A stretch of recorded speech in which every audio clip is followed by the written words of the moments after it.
Hello बच्चों, सभी को नमस्कार। कक्षा 11वीं चैप्टर नंबर 1 समुच्चय सिद्धांत चल रहा है और छठवां क्वेश्चन डाउट है बच्चों का, छठवें का 9वां।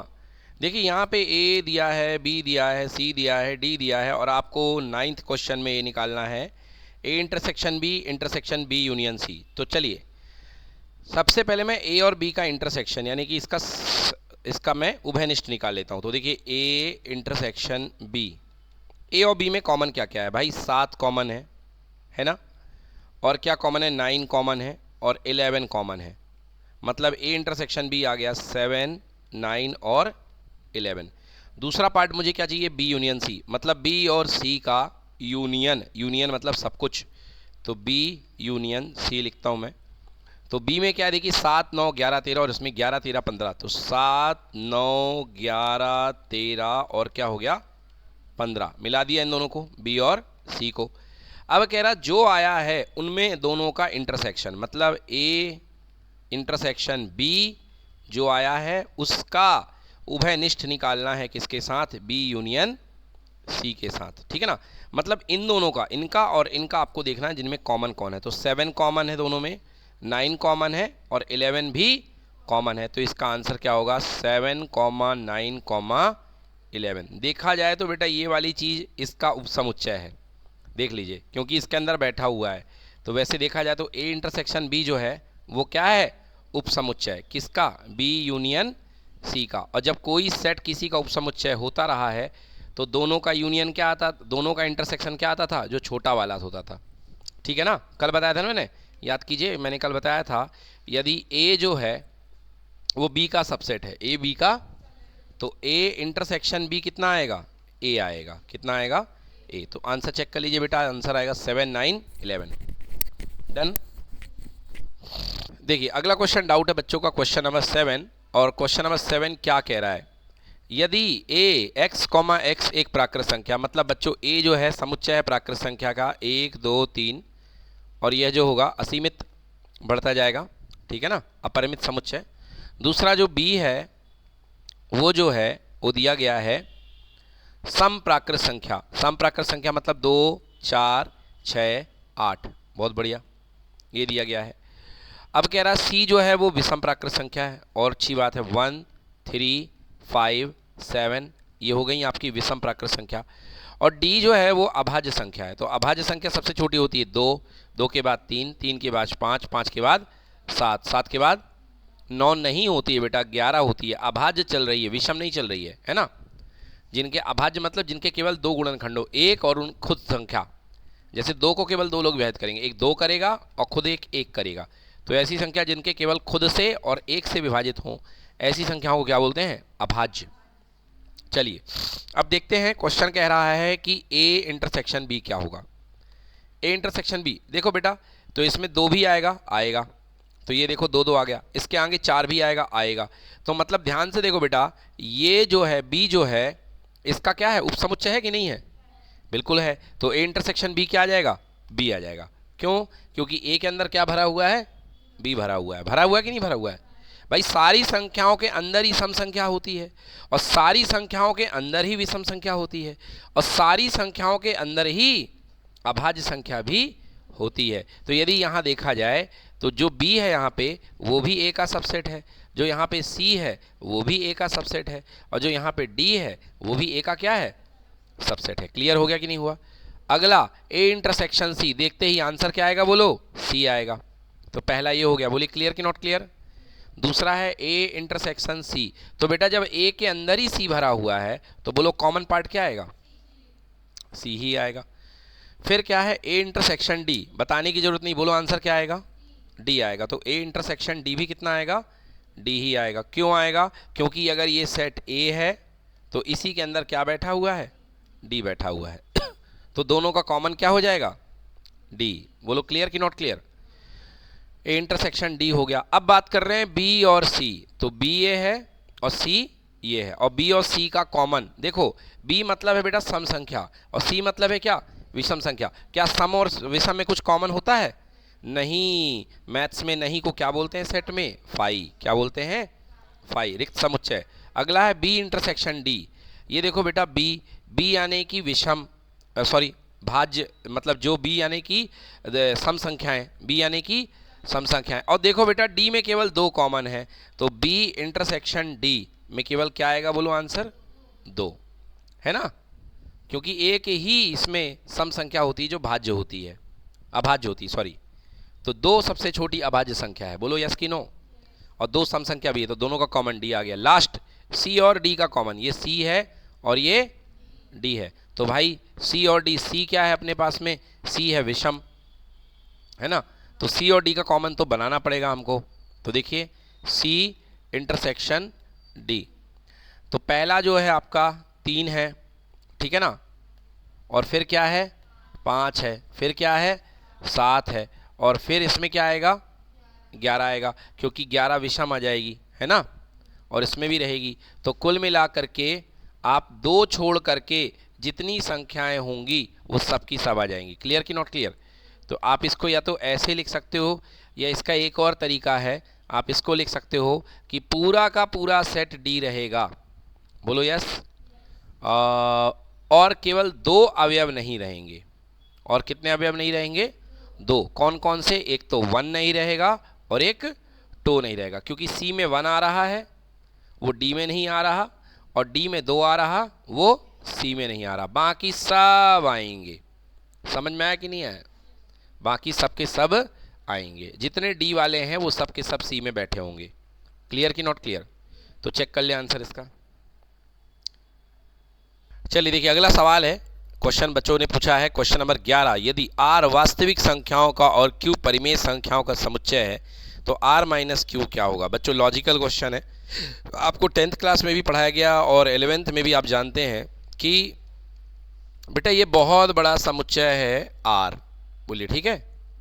अब ये समुच्चय r है, अब r एक क्या कहलाता है बेटा, वास्तविक संख्या, वास्तविक संख्या। और आपके पास कह रहा है कि वास्तविक संख्या में वास्तविक संख्या का छोटा सा हिस्सा q होता है, q यानी कि परिमेय, q यानी कि परिमेय। परिमेय के अंदर बेटा सब आ जाते हैं, पूर्णांक आ जाते हैं, दशमलव वाले नंबर सब आ, केवल बचते हैं अपरिमेय। क्या बचते हैं? अपरिमेय। तो क्वेश्चन ने कहा है कि अगर r में से आप q को माइनस कर दोगे, क्योंकि r इसका है रियल नंबर, हाँ है ना, वास्तविक संख्या, और q क्या है, परिमेय। तो भाई साहब अगर पूरे सेट R में से आप अगर Q को हटा देंगे तो बचने वाला हिस्सा क्या होगा, अपरिमेय। तो आंसर बचेगा, इसका नोट करिए, अपरिमेय संख्याओं का समुच्चय, संख्याओं का समुच्चय। क्लियर? तो इसका आंसर बनेगा अपरिमेय संख्याओं का समुच्चय, ठीक ना, नोट कर लें। तो कह रहा है कि R माइनस क्यू क्या होगा, आंसर R माइनस क्यू अपरिमेय संख्याओं का समुच्चय होगा। चलिए अगली प्रश्नावली आती है, अगली प्रश्नावली स्टार्ट करते हैं।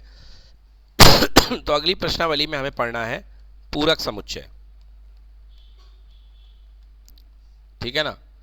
आपने पढ़ा था क्लास 10वीं में, याद करिए, कि किसी घटना का होना और किसी घटना के ना होने की प्रायिकता हमेशा कितनी होती है, 1।